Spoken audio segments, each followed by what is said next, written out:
And oh boy, Daniel, for the first time since we began this show, we can definitively say that there will be Pac-12 football this fall. And it is good to get into that. There's so much that's happened in the sports world, but we got a lot to talk about in the Cardinal sports world alone. So let's get right into it, Daniel. First, with the announcement that we're going to have a Pac-12 football season this fall, can Stanford reach the Pac-12 title game in this strange, shortened season? Not only can they should. That should be the expectation at the outset of the year. All we know about the schedule is that 5 of the 6 games will come against North opponents. That's all we know right now. There's going to be a non-divisional game. We don't know who it's going to be against. But of those 5 games against North opponents, Stanford can win all 5. The toughest game is going to be Oregon, no doubt. But again, they're replacing a quarterback, and Justin Herbert went in the top 10 of the NFL draft. 3 DBs have opted out already, and they've lost a left tackle. Stanford's also lost a left tackle, but that's a lot to lose for one team. Similar situation in Washington.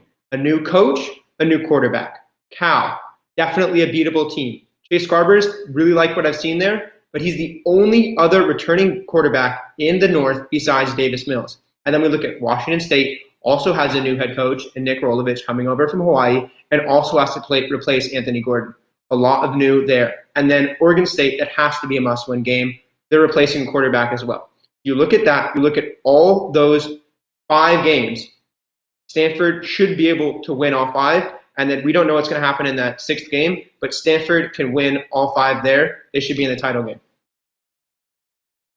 Boy, you are an optimist. And I thought you were a scientist. I thought, Daniel, that you objectively looked at facts and that's how you made your entire living, that's where you live.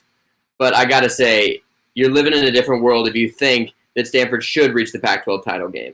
Can they? Definitely. They definitely can. I think it's there, and I'll talk about those reasons why in just a second. But first, I think we need to address the fact that those little words below the question here, Stanford hasn't reached the conference championship or hasn't won the conference championship since 2015. What's changed in that period? The program has only regressed further. So all you can hope for is that the rest of the Pac-12 has come down to your level, because Stanford has not risen to the occasion to meet the place where Oregon and Washington are at this point. Stanford is playing in the kiddie pool with Oregon State and Washington State, while Oregon and Washington are competing for Pac-12 championships. Stanford snuck into the Pac-12 title game in 2017, behind a fantastic season from Bryce Love. They haven't really been close to sniffing that stage in the past couple seasons since, and of course last year went 4-8.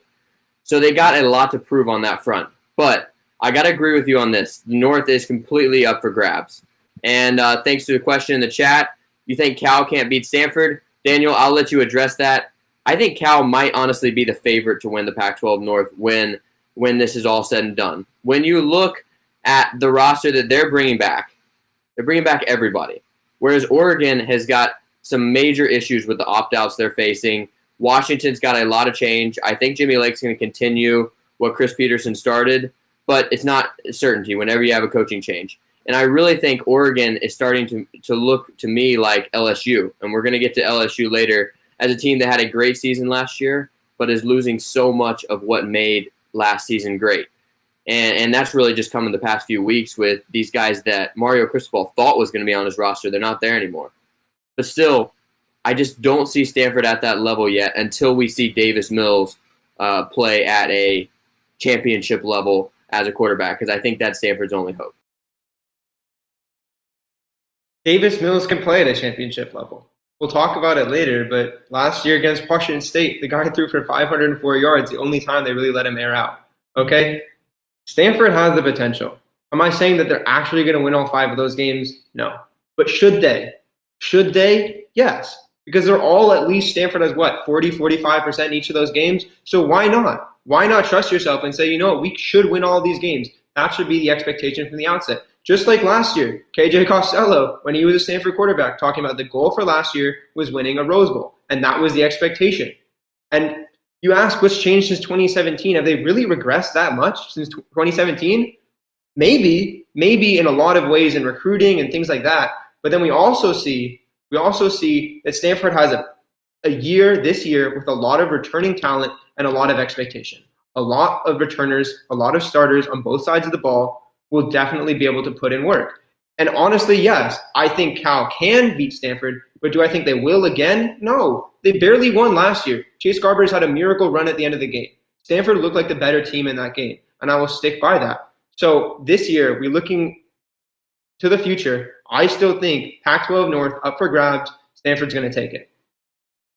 North is definitely up for grabs. We are there on that point.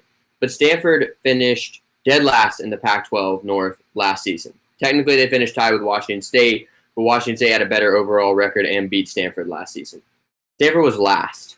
And you think they're going to go from last to first when there's been some roster turnover, when you're not looking at a team that's bringing in a top 5 recruiting class. I think they're going to get better. I think you and I both agreed last season was a fluke.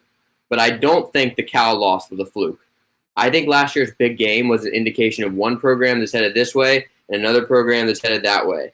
And those supply and demand curves are not meeting in a good place for the Stanford Cardinal football program, because I worry that Justin Wilcox is building something at Cal, and this year in a COVID-shortened season where Oregon's opened the door, maybe Cal's the school to walk right through it, whereas I think Stanford has that chance, but like I said, it's going to be on Davis Mills.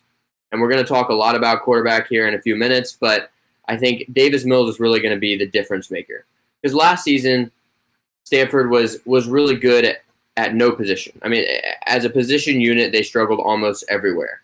But they were really young, and they were hurt by injuries. And this year, I think we believe the offensive line is going to be better.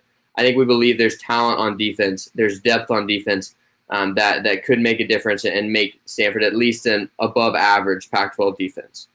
But I think the big hole is going to be, how is that offense going to turn into a complete train wreck, into something that could potentially win a conference championship?